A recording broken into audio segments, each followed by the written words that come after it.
ಎಲ್ಲರಿಗೂ ನಮಸ್ಕಾರ. ಹೇಗಿದ್ದೀರಾ? ಎಲ್ಲರೂ ಚೆನ್ನಾಗಿದ್ದೀರಾ ಅಂತ ಅನ್ಕೋತೀನಿ. ಎಲ್ಲರ ಮೇಲೂ ಕೂಡ ಶ್ರೀ ಗುರು ರಾಘವೇಂದ್ರ ಸ್ವಾಮಿಗಳ ಆಶೀರ್ವಾದ ಅನುಗ್ರಹ ಸದಾ ಕಾಲ ಇರಲಿ ಅಂತ ಕೂಡ ಪ್ರಾರ್ಥನೆ ಮಾಡ್ಕೊಳ್ತಾ ಗುರುಗಳ ಹತ್ರ ಈ ಒಂದು ವಿಡಿಯೋ ತುಂಬಾ ವಿಶೇಷವಾದಂಥ ರಾಯರಲ್ಲಿ ಪ್ರಾರ್ಥನೆ ವಿಡಿಯೋ ಆಗಿರುತ್ತೆ ಹೊರತಾಗಿ ಯಾವುದೇ ರೀತಿ ಪೂಜೆ ವಿಡಿಯೋ ಅಲ್ಲ. ಯಾಕೊಂದು ಈ ಒಂದು ವಿಡಿಯೋನ ಮಾಡ್ತಾ ಇದ್ದೀನಿ ಅಂತ ಅಂದರೆ ತುಂಬ ಜನಗಳು ನನಗೆ ಮೆಸೇಜ್ ಮಾಡಿ DM ಮಾಡಿ ಕೇಳಿದಾಗ ತುಂಬ ಜನಗಳು ಹೇಳ್ತಾ ಇರೋದು ಏನಂತ ಅಂದರೆ, ರಾಯರು ನಮಗೇನೋ ಒಂದು ಕೊಡ್ತಾರೆ, ಅದು ಸ್ವಲ್ಪ ದಿನ ಒಂದು ಕ್ಷಣ ಇದ್ದಂಥ ಖುಷಿ ಮತ್ತೊಂದು ಕ್ಷಣ ಇರಲ್ಲ, ಕಿತ್ಕೊಂಡ್ಬಿಟ್ಟಿರ್ತಾರೆ. ರಾಯರು ಏನೋ ಒಂದು ಕೆಲಸನ ಮಾಡಿಕೊಟ್ಟಿರ್ತಾರೆ, ಸ್ವಲ್ಪ ದಿನ ಏನೋ ಖುಷಿಯಾಗಿ ಇದೀವಿ ಅನ್ನೋಷ್ಟೊತ್ತಿಗೆ ಏನೋ ಒಂದು ಆಗ್ಬಿಟ್ಟಿರುತ್ತೆ ಅಂತ ತುಂಬ ಜನ ದುಃಖ ಪಡ್ತಾ ಇದ್ದಾರೆ. ಯಾಕಂದರೆ ರಾಯರ ಆಶೀರ್ವಾದದಿಂದ ಸಿಕ್ಕಿದೆ ಅಂದಮೇಲೆ ಪ್ರತಿಯೊಬ್ಬರಿಗೂ ಕೂಡ ಖುಷಿ ಆಗುತ್ತೆ. ಆದರೆ ಅದೇ ಸ್ವಲ್ಪ ದಿನ ಆದಮೇಲೆ ಕಳೆದೋಯ್ತು ಅಂದಮೇಲೆ ಆಗುವಂಥ ನೋವಿದೆ ಅಲ್ವಾ, ನಿಜವಾಗ್ಲೂ ಕೂಡ ಅದು ಅಷ್ಟಿಷ್ಟಲ್ಲ.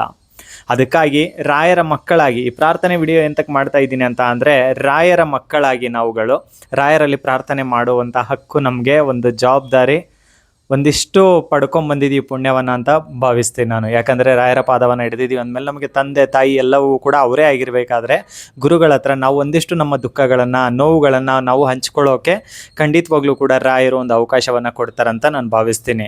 ಇನ್ನು ಕೆಲವರು ಹೇಳ್ತಾರೆ, ನೀವು ಸ್ಟೇಟಸ್ ಹಾಕೋದ್ರಿಂದ ಅಥವಾ ನೀವು ರೀಲ್ಸ್ ಹಾಕೋದ್ರಿಂದ ಅಥವಾ ನೀವು ವಿಡಿಯೋ ಮಾಡೋದ್ರಿಂದ ದೇವ್ರು ನೋಡ್ತಾರಾ ಅಂತ. ನಿಜವಾಗ್ಲೂ ನಮ್ಮನ್ನೇ ನೋಡ್ತಾ ಇದ್ದಾರಂತ ಅಂದರೆ, ದೇವರು ನಮ್ಮನ್ನೇ ಸೃಷ್ಟಿ ಮಾಡಿದ್ದಾರೆ ದೇವರು ಅಂತ ಅಂದರೆ, ನಾವು ಏನೇನು ಮಾಡ್ತಾ ಇದ್ದೀವಿ, ಮೊಬೈಲೇ ಇರಬೇಕು ಅಂತ ಎಲ್ಲ ದೇವ್ರ ಹತ್ರ ನಮ್ಮನ್ನು ನೋಡೋಕೆ, ನಮ್ಮನ್ನು ಸೃಷ್ಟಿಯವ್ರು ಮಾಡಿದಾರಂತ ಅಂದರೆ ನಾವು ಯಾವ ರೀತಿ ನೋವಲ್ಲಿದ್ದೀವಿ, ಏನನ್ನು ಮಾಡ್ತಾ ಇದ್ದೀವಿ, ಯಾವ ಕೆಲಸ ಮಾಡಬೇಕು ಯಾವ ಕೆಲಸ ಮಾಡಬಾರ್ದಂತ ಪ್ರತಿಯೊಂದನ್ನು ಕೂಡ ರಾಯರು ಅವರು ನಂಬಿದಂಥ ದೇವರು ಯಾರೇ ಆಗಿರಲಿ, ಯಾರು ಯಾವ ದೇವರನ್ನು ನಂಬಿರ್ತಾರೋ ಅವರು ನಂಬಿರುವಂಥ ಗುರುಗಳಾಗಿರ್ಬೋದು, ತಂದೆ ತಾಯಿಗಳಾಗಿರ್ಬೋದು, ಹೆಂಗೆ ಮಾರ್ಗದರ್ಶನವನ್ನು ನೀಡ್ತಾರಲ್ಲ ಅದೇ ರೀತಿ. ಈಗ ಹೆಂಗೆ ತಾಯಿ ನಾವು ಸ್ವಲ್ಪ ನೋವಲ್ಲಿದ್ದರೆ ತಾಯಿ ಹೆಂಗೆ ಅರ್ಥ ಮಾಡ್ಕೋತಾರೆ ನೋಡಿ, ಯಾಕೋ ತುಂಬ ನೋವಲ್ಲಿದ್ದೀರಾ, ಏನಾಯ್ತಪ್ಪ ಅಂತ ಹೆಂಗೆ ಕೇಳ್ತಾರಲ್ಲ ಒಂದು ಮಗುವಿಗೆ ತಾಯಿ ಹೆಂಗೆ ಹೇಳಲೇಬೇಕಾಗಿಲ್ಲ, ತಾಯಿ ಹತ್ರ ಹೇಳೋ ಮುಂಚೆನೇ ತಾಯಿ ಹೆಂಗೆ ಮನಸ್ಸಿನ ನೋವನ್ನು ಅರ್ಥ ಮಾಡ್ಕೋತಾಳೋ ಮಕ್ಕಳದು, ಹಂಗೇ ರಾಯರು ಕೂಡ ದೇವರು ಕೂಡ ಅಂತ ಹೇಳೋಕೆ ಇಷ್ಟಪಡ್ತೀನಿ. ಯಾಕಂದರೆ ದೇವರು ನಮ್ಮ ಸುತ್ತಮುತ್ತನೇ ಇದ್ದಾರೆ, ಆದರೆ ಅವ್ರು ನೋಡುವಷ್ಟು ಪುಣ್ಯವನ್ನು ನಾವು ಖಂಡಿತ ಸಂಪಾದನೆ ಮಾಡಿಲ್ಲ, ಪಡ್ಕೊಂಡು ಕೂಡ ಬಂದಿಲ್ಲ. ಆದರೆ ಅವರ ಪಾದವನ್ನು ಹಿಡಿದು ಪೂಜಿಸೋ ಒಂದು ಭಾಗ್ಯವನ್ನು ಖಂಡಿತವಾಗ್ಲೂ ಕೂಡ ನಾವು ಈ ಕಲಿಯುಗದಲ್ಲಿ ಪಡ್ಕೊಂಡ್ಬಂದಿದ್ದೀವಿ. ಅವಕಾಶವನ್ನು ಕೂಡ ದೇವರು ಕೊಟ್ಟಿದ್ದಾರೆ, ಅದನ್ನು ನಾವು ಉಳಿಸ್ಕೊಂಡು ಹೋಗೋಣ ಅಂತ ಎಲ್ಲರಲ್ಲೂ ಕೂಡ ರಿಕ್ವೆಸ್ಟ್ ಮಾಡ್ಕೊಳ್ತಾ, ನಾನು ಪ್ರಾರ್ಥನೆ ಮಾಡ್ಕೊಳ್ತಿರೋದೇನಂತ ಅಂದರೆ, ನಮ್ಮ ಶ್ರೀ ಗುರು ರಾಘವೇಂದ್ರ ಸ್ವಾಮಿಗಳಲ್ಲಿ ನಾನು ಪ್ರಾರ್ಥನೆ ಮಾಡ್ಕೊಳ್ತಿರೋದೇನೆಂದರೆ, ಎಲ್ಲರ ಪರವಾಗಿ ಕೊಟ್ಟು ಕಿತ್ಕೊಳ್ಳೋಂಗಿದ್ರೆ ಯಾವುದನ್ನು ಕೂಡ ಕೊಡಬೇಡಿ ರಾಯರೇ, ಯಾವುದನ್ನು ಕೂಡ ಕೊಡಬೇಡಿ. ಕೊಟ್ಟು ಕಿತ್ಕೊಳ್ಳೋಂಗಿತ್ತಂದರೆ ದಯವಿಟ್ಟು ಕೊಡಲೇಬೇಡಿ. ನೀವು ಇನ್ನೂ ಲೇಟ್ ಆಗಲಿ ಆದರೆ, ಕೊಡೋದು ಲೇಟ್ ಆಗಲಿ ಆದರೆ, ಕೊಟ್ಟು ಕಿತ್ಕೊಳ್ಳೋಂಗಿತ್ತಂದರೆ ದಯವಿಟ್ಟು ಕೊಡಬೇಡಿ. ಅದು ಯಾವುದೋ ಒಂದು ಜಾಬ್ ಆಗಿರ್ಬೋದು, ಯಾರಿಗೋ ಸಂತಾನ ಭಾಗ್ಯ ಆಗಿರ್ಬೋದು, ಅಥವಾ ಇನ್ನೊಬ್ರಿಗೆ ಯಾವುದೋ ಒಂದು ಬಿಸ್ನೆಸ್ಸಲ್ಲಿ ಆಗಿರ್ಬೋದು, ಕೊಟ್ಟು ಕಿತ್ಕೊಂಡ್ಬಿಟ್ರೆ ಏನೋ ಒಂದು ನಡೀತಾ ಇದೆ, ಏನೋ ಒಂದು ಆಗ್ತಾ ಇದೆ, ಸ್ವಲ್ಪ ಖುಷಿಯಿಂದ ಇರಬೇಕಾದ್ರೆ ಕೊಟ್ಟು ಕಿತ್ಕೊಂಡ್ಬಿಟ್ರೆ ನಿಜವಾಗ್ಲೂ ಕೂಡ ಹೇಳ್ತೀನಿ, ಆ ಜೀವಗಳಿಗೆ ಆಗುವಂಥ ಅವಮಾನ, ನೋವು, ಕಣ್ಣೀರು, ಅದು ಮನಸ್ಸಲ್ಲಿ ಕೊರಗಿ ಅವರು ಪಡುವಂಥ ನೋವಿದೆ ಅಲ್ಲ, ಅದನ್ನು ನಿಮಗೆ ಹೇಳ್ಬೇಕಾಗಿಲ್ಲ ರಾಯರೇ. ಆದರೆ ನಾನು ಯಾಕೆ ಅದನ್ನು ಮಾತಾಡ್ತಿದ್ದೀನಿ ಅಂದರೆ, ಅವ್ರ ಸ್ಥಾನದಲ್ಲಿ ನಿಂತು ನಾವು ಯೋಚನೆ ಮಾಡಿದಾಗ ನಿಜವಾಗ್ಲೂ ಕೂಡ ನಿಮ್ಮಷ್ಟು ಗಟ್ಟಿ ಇಲ್ಲ ರಾಯರೇ ಇಲ್ಲಿ ಮನುಷ್ಯರು. ನಿಜವಾಗ್ಲೂ ಕೂಡ ನಿಮ್ಮಷ್ಟು ಗಟ್ಟಿ ಇಲ್ಲ. ನೀವು ಪಟ್ಟಷ್ಟು ಕಷ್ಟ ನಾವು ಪಡೋಕ್ಕೂ ಕೂಡ ಆಗಲ್ಲ, ನಿಮ್ಮಷ್ಟು ಕಷ್ಟ ನಾವು ಪಟ್ಟಿಲ್ಲ ಕೂಡ, ನಿಮ್ಮಷ್ಟು ಅವಮಾನಗಳನ್ನು ಕೂಡ ನಾವು ಅನುಭವಿಸಿಲ್ಲ. ಆದರೆ ನಿಮ್ಮ ಪಾದವನ್ನು ಹಿಡಿದಿದ್ದೀವಿ ಅಂದಮೇಲೆ ನಮ್ಗೆ ಅಷ್ಟು ತಟ್ಕೊಳ್ಳೋ ಶಕ್ತಿ ಇಲ್ಲ ರಾಯರೇ.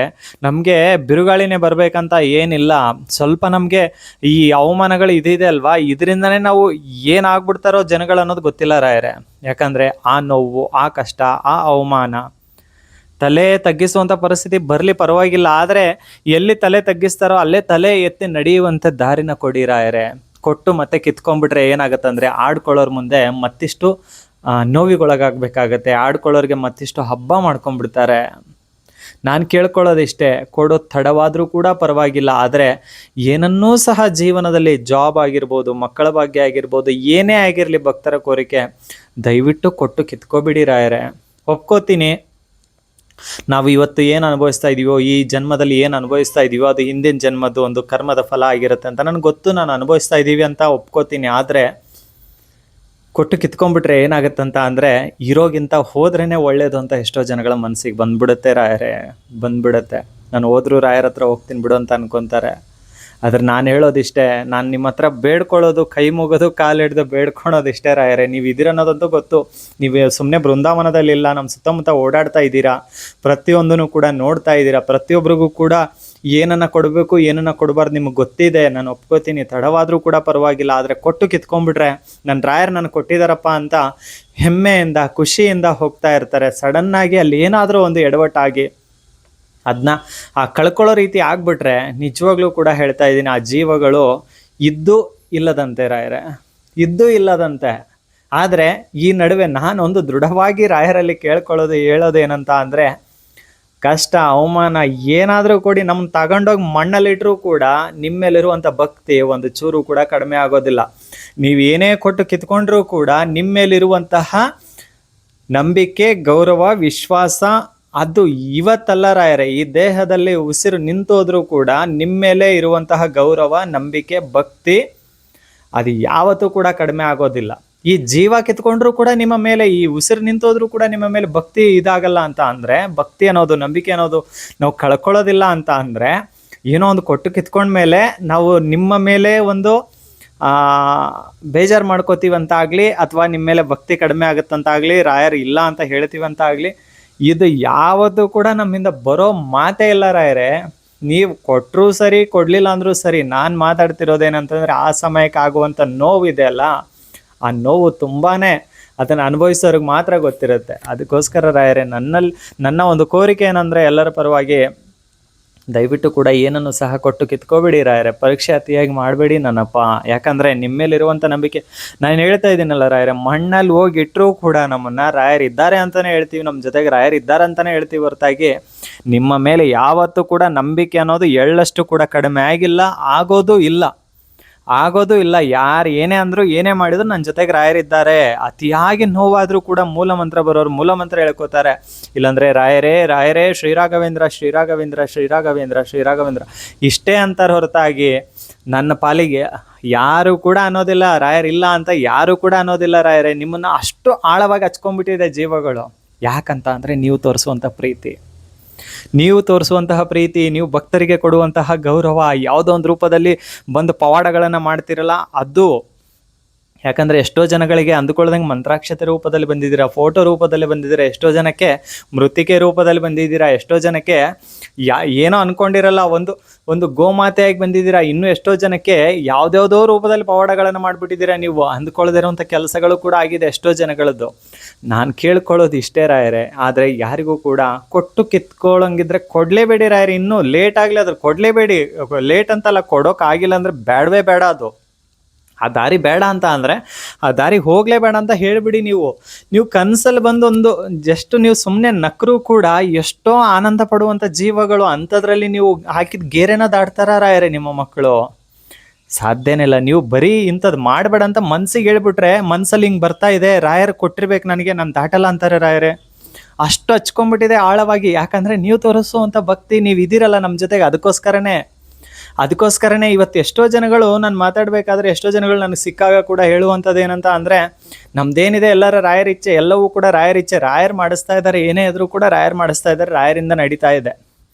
ನಿಮ್ಮನ್ನು ನಿಜವಾಗ್ಲೂ ನಂಬಿದಂಥ ಭಕ್ತರು, ನಂದು ಅಹಂಕಾರ ಅನ್ನೋದು ಅವರಲ್ಲಿ ಇರುವಂಥ ಈಗೋ ಎಲ್ಲವನ್ನೂ ಕೂಡ ಬಿಟ್ಬಿಟ್ಟಿದ್ದಾರೆ ರಾಯರೇ. ಎಲ್ಲವನ್ನೂ ಕೂಡ ನೀವು ಅದನ್ನು ತೆಗೆದಾಕ್ಬಿಟ್ಟಿದ್ದೀರಾ. ಅಹಂಕಾರ ಎಲ್ಲವನ್ನೂ ಕೂಡ ತೆಗೆದಾಕಿ ಅವ್ರನ್ನ ಪೂರ್ತಿ ಪರಿಪೂರ್ಣವಾಗಿ ಮಾಡಿ ಅವ್ರನ್ನ ಕೈ ಹಿಡಿದಿದ್ದೀರಾ. ಅವ್ರನ್ನ ಪೂರ್ತಿಯಾಗಿ ಏನಂತ ಅಂದರೆ ಅವರಲ್ಲಿ ಏನೂ ಸಹ ಇರಬಾರ್ದು, ಅಹಂಕಾರ, ಈ ಕೆಟ್ಟದ್ದನ್ನೋದು ಎಲ್ಲವನ್ನೂ ಕೂಡ ಇದ್ರೂ ಕೂಡ ತೆಗೆದಾಕಿ ಅವ್ರನ್ನ ಹೆಂಗೆ ಮಾಡಿದ್ದೀರಂತ ಅಂದರೆ ಸರಳ ಜೀವಿಗಳನ್ನ ಮಾಡಿಬಿಟ್ಟಿದ್ದೀರಾ. ಯಾಕಂದರೆ ಎಲ್ಲರಿಗೂ ಕೂಡ ಸ್ನೇಹ ಜೀವಿ ನೀವೇ ರಾಯರೇ, ನೀವೇ ಕಾಪಾಡಬೇಕಾದವರು. ನೀವು ಕೈ ಬಿಟ್ರಂತೂ ಖಂಡಿತವಾಗ್ಲೂ ಕೂಡ ಎಷ್ಟೋ ಜೀವಗಳಲ್ಲಿ ಬದುಕೋದೇ ಇಲ್ಲ. ನಾನು ನೇರವಾಗಿ ಹೇಳ್ಬಿಡ್ತೀನಿ, ಬದುಕೋದೇ ಇಲ್ಲ. ಅಷ್ಟು ನಿಮ್ಮನ್ನು ಆಳವಾಗಿ ಹಚ್ಕೊಂಡ್ಬಿಟ್ಟಿದೆ. ಯಾಕಂದರೆ ನೀವು ನಮ್ಮ ಸುತ್ತಮುತ್ತ ಇದ್ದೀರಾ, ಪ್ರತಿ ಮಾತುಗಳನ್ನು ಕೂಡ ನೀವು ಕೇಳ್ತೀರಾ ಅನ್ನೋದು ನನ್ನ ಬರೀ ನಂಬಿಕೆ ಮಾತ್ರ ಅಲ್ಲ, ಅನುಭವ ಕೂಡ ಎಷ್ಟೋ ಸಲ ನೀವೇ ಕೊಟ್ಟಿದ್ದೀರಾ. ನಮ್ಮ ಸುತ್ತಮುತ್ತ ಈ ಕ್ಷಣದ ಮಾತುಗಳನ್ನು ಕೂಡ ನೀವು ಕೇಳ್ತಾ ಇದ್ದೀರಾ ಅನ್ನೋದು ನನಗೆ ಖಂಡಿತ ಗೊತ್ತು ರಾಯರೇ. ನಾನು ಕೇಳ್ಕೊಳ್ಳೋದು ಇಷ್ಟೇ, ನನ್ನಪ್ಪ, ನಿಮ್ಮ ಆಶೀರ್ವಾದ ಇರಲಿ. ಸೋಲು ಗೆಲುವು ಜೀವನದಲ್ಲಿ ಇದ್ದಿದ್ದೆ. ನಾವು ಸೋಲು ಗೆಲುವು ಬೇಡ ಅಂತ ಹೇಳೋದಿಲ್ಲ, ಜೀವನದಲ್ಲಿ ಇದ್ದಿದ್ದೆ. ನಮಗೆ ಒಳ್ಳೆಯದು ಕೆಟ್ಟದ್ದು, ಸೋಲು ಗೆಲುವು, ಸೂರ್ಯ ಚಂದ್ರ, ಹಗಲು ರಾತ್ರಿ ಎಲ್ಲವೂ ಕೂಡ, ತಂದೆ ತಾಯಿ, ಗುರು ಹಿರಿಯರು, ಎಲ್ಲ ಇದೆ ರಾಯರೇ. ಇಲ್ಲಿ ಎಲ್ಲವೂ ಕೂಡ ಇದೆ, ಎಲ್ಲವೂ ಕೂಡ ನಾವು ಅನುಭವಿಸ್ತೀವಿ. ಆದರೆ ನಿಮ್ಮ ಆಶೀರ್ವಾದ ಇಲ್ಲ ಅಂತಂದರೆ ನಾವು ಅನುಭವಿಸೋ ಶಕ್ತಿ ಕೂಡ ನಮಗಿರೋದಿಲ್ಲ. ನಿಮ್ಮ ಆಶೀರ್ವಾದಕ್ಕೆ, ನಿಮ್ಮ ಒಂದು ಅನುಗ್ರಹಕ್ಕೆ ಇರುವಂಥ ಶಕ್ತಿ ಅದು. ನೀವು ನಮ್ಮ ಜೊತೆಗಿರಿ ರಾಯರೇ, ನೀವು ನಮ್ಮ ಜೊತೆಗಿರಿ ಅಷ್ಟೇ ಸಾಕು ಹೊರತಾಗಿ ದಯವಿಟ್ಟು ಕೂಡ ಭಕ್ತರಿಗೆ ಕೊಟ್ಟು ಕಿತ್ಕೋಬೇಡಿ ರಾಯರೇ. ಆ ನೋವು ಅನುಭವಿಸೋದಿದೆಯಲ್ಲ, ಆ ಜಾಗದಲ್ಲಿ ನಿಂದ ಅನುಭವಿಸ್ತಾರಲ್ಲ, ಅವ್ರ ನೋವು ಅವರಿಗೆ ಗೊತ್ತು. ದಯವಿಟ್ಟು ರಾಯರೇ, ಯಾರೆಲ್ಲ ನಿಮ್ಮ ಆಶೀರ್ವಾದಕ್ಕೋಸ್ಕರ, ಅನುಗ್ರಹಕ್ಕೋಸ್ಕರ ಪ್ರತಿ ಕ್ಷಣ ಪ್ರತಿದಿನ ಕಾಯ್ತಾ ಇದ್ರು, ದಯವಿಟ್ಟು ನಮ್ಮ ಕಡೆನೂ ಕೂಡ ಕೆಲವ್ರು ಯಾರೆಲ್ಲ ತುಂಬ ಕಾಯ್ತಾ ಇದ್ದಾರೋ ಅವ್ರ ಕಡೆನೂ ಕೂಡ ಒಂದು ಕ್ಷಣ ತಿರುಗಿ ನೋಡಿಬಿಡಿ ನನ್ನಪ್ಪ, ತಿರುಗಿ ನೋಡಿ ಕೈ ಹಿಡಿದು ಕಾಪಾಡಿ ನನ್ನಪ್ಪ, ಕಾಪಾಡಿ ತಂದೆ.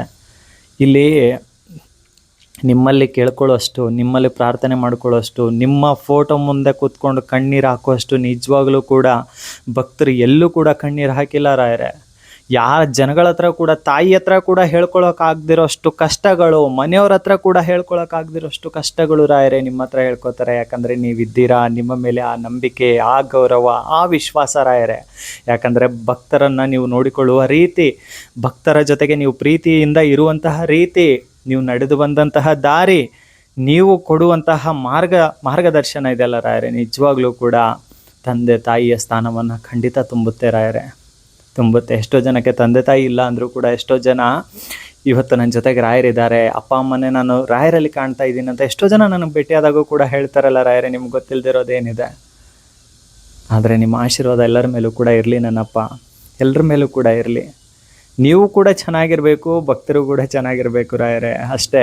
ನೀವು ಕೂಡ ಯಾವುದೇ ರೀತಿಯ ಆಸೆ ಆಕಾಂಕ್ಷೆಗಳನ್ನ ಇಟ್ಕೊಂಡವರಲ್ಲ, ನಮಗೋಸ್ಕರ ನಿಮ್ಮ ಜೀವನವನ್ನೇ ತ್ಯಾಗ ಮಾಡಿದಂಥ ಪುಣ್ಯಾತ್ಮರು ನೀವು. ನಿಜವಾಗ್ಲೂ ಹೇಳ್ತಾ ಇದ್ದೀನಲ್ಲ, ನಿಮ್ಮ ಋಣವನ್ನು ನಾವು ಯಾವತ್ತೂ ತೀರ್ಸೋಕ್ಕಾಗಲ್ಲ ರಾಯರೇ, ಯಾವತ್ತೂ ತೀರ್ಸೋಕ್ಕಾಗೋದೇ ಇಲ್ಲ. ಅದಕ್ಕೋಸ್ಕರ ರಾಯರೇ, ನಿಮ್ಮ ಹತ್ರ ಪ್ರಾರ್ಥನೆ ಅಷ್ಟೇ ಮಾಡ್ಕೊಳ್ಳೋ ಹಕ್ಕಿದೆ ನಮ್ಗೆ ಹೊರತಾಗಿ ನಿಮ್ಮನ್ನು ಪೂಜಿಸುವಂಥ ಒಂದು ಭಾಗ್ಯವನ್ನು ಕೊಟ್ಟಿದ್ದಿರಲ್ಲ, ಅದನ್ನು ಮಾಡ್ಕೊಂಡು ಹೋಗ್ತೀವಿ ನನ್ನಪ್ಪ. ತಪ್ಪಾದ ದಾರಿಲಿ ಹೋಗ್ತಾ ಇದ್ರೆ ತಿದ್ದಿ ಬುದ್ಧಿ ಹೇಳಿ ನನ್ನಪ್ಪ. ಆದರೆ ಯಾರಿಗೂ ಕೂಡ ಕೊಟ್ಟು ಕಿತ್ಕೋಬೇಡಿ ತಂದೆ, ಕೊಟ್ಟು ಕಿತ್ಕೋಬೇಡಿ. ಅಷ್ಟು ನೊಂದು ಬೆಂದಿರೋ ಜೀವಗಳೇ ನಿಮ್ಮ ಪಾದವನ್ನು ಹಿಡಿದಿರೋದು, ಅಷ್ಟು ನೊಂದು ಬೆಂದಿರೋ ಜೀವಗಳೇ ನಿಮ್ಮ ಪಾದವನ್ನು ಹಿಡಿದಿರೋದು. ಅದು ನಿಮಗೂ ಕೂಡ ಗೊತ್ತು ರಾಯರೇ. ಎಲ್ಲರ ಪರವಾಗಿ ಈ ಒಂದು ಪ್ರಾರ್ಥನೆನ ಮಾಡ್ಕೋಬೇಕಿತ್ತು ರಾಯರಲ್ಲಿ, ಮಾಡ್ಕೊಂಡಿದ್ದೀನಿ. ನಾನು ಮಾತಾಡಿದ್ರಲ್ಲಿ ಏನಾದರೂ ತಪ್ಪು ಅಂತ ಅನಿಸಿದರೆ ದಯವಿಟ್ಟು ಯಾರಾದರೂ ಕೂಡ ಹೇಳಿ. ಯಾಕಂದರೆ ರಾಯರಲ್ಲಿ ಮಕ್ಕಳಾಗಿ ಪ್ರಾರ್ಥನೆ ಮಾಡಿಕೊಳ್ಳುವಂಥ ಹಕ್ಕು ಖಂಡಿತ ನಮಗಿದೆ. ಯಾಕಂದರೆ ತಂದೆ ಅವರು ಬೇರೆ ಯಾರೂ ಅಲ್ಲ, ನಮ್ಮಲ್ಲಿ ಪ್ರಾರ್ಥನೆ ಮಾಡ್ಕೊಳ್ಳುವಂಥ ಹಕ್ಕು ನಮಗಿದೆ ಅಂತ ನಾನು ಕೇಳ್ಕೊಂಡಿದ್ದೀನಿ. ತಪ್ಪಿದರೆ ಕ್ಷಮೆ ಇರಲಿ. ಆದರೆ ನಾನೇನಾದ್ರು ತಪ್ಪಾಗಿ ಮಾತಾಡಿದ್ರು ಕೂಡ ಕ್ಷಮೆ ಇರಲಿ. ಆದರೆ ರಾಯರ ಆಶೀರ್ವಾದ ಎಲ್ಲರ ಮೇಲೂ ಕೂಡ ಇರಲಿ. ಎಲ್ಲರಿಗೂ ಕೂಡ ಒಳ್ಳೆಯದಾಗಲಿ. ನಮಸ್ಕಾರ.